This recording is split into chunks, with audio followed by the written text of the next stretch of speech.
নমস্কার।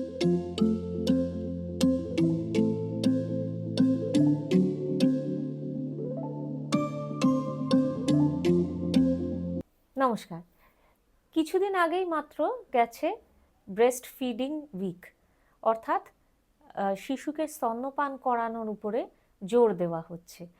Breast feeding বা মাতৃদুগ্ধপান এই জিনিসটা আমাদের সব সময়ই খুব গুরুত্বপূর্ণ।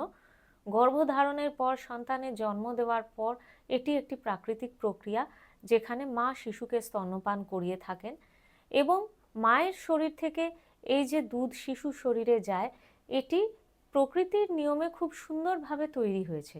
অর্থাৎ মায়ের বুক থেকে নিঃসৃত যে দুধ শিশুর শরীরে যাচ্ছে সেটি যে কোনো রকম ইনফেকশন থেকে মুক্ত, সেটি সঠিক তাপমাত্রায় আসে শিশুর জন্য, এবং এর মাধ্যমে শিশুর শরীরে তার সেই মুহূর্তে যতটা পুষ্টি প্রয়োজন বা যে পরিমাণে জল প্রয়োজন সেটা অটোমেটিক্যালি পৌঁছে যায়।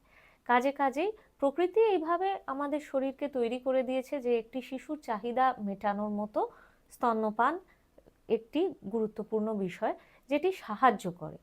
এবং উপরন্তু আমাদের উপরি পাওনা হলো যে এই স্তন্যপানের মাধ্যমে মা এবং শিশুর মধ্যে একটি নিবিড় সম্পর্ক, যোগাযোগ তৈরি হয়। মায়ের স্নেহ শিশুর কাছে বয়ে যায়।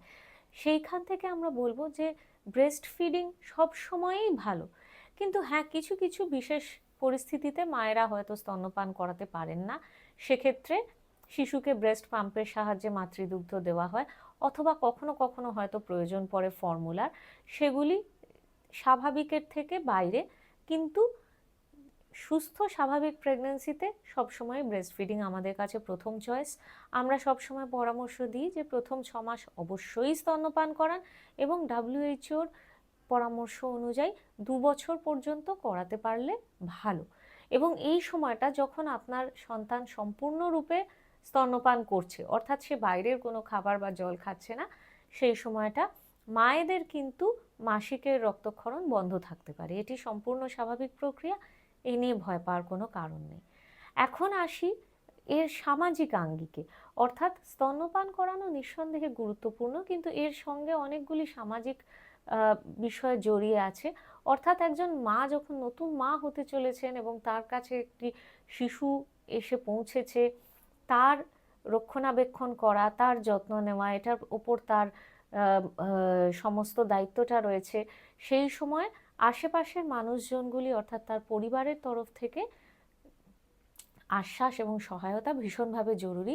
অর্থাৎ একটি এমন পরিবেশ বাড়িতে তৈরি করতে হবে যেটি স্তন্যপানের সহায়ক।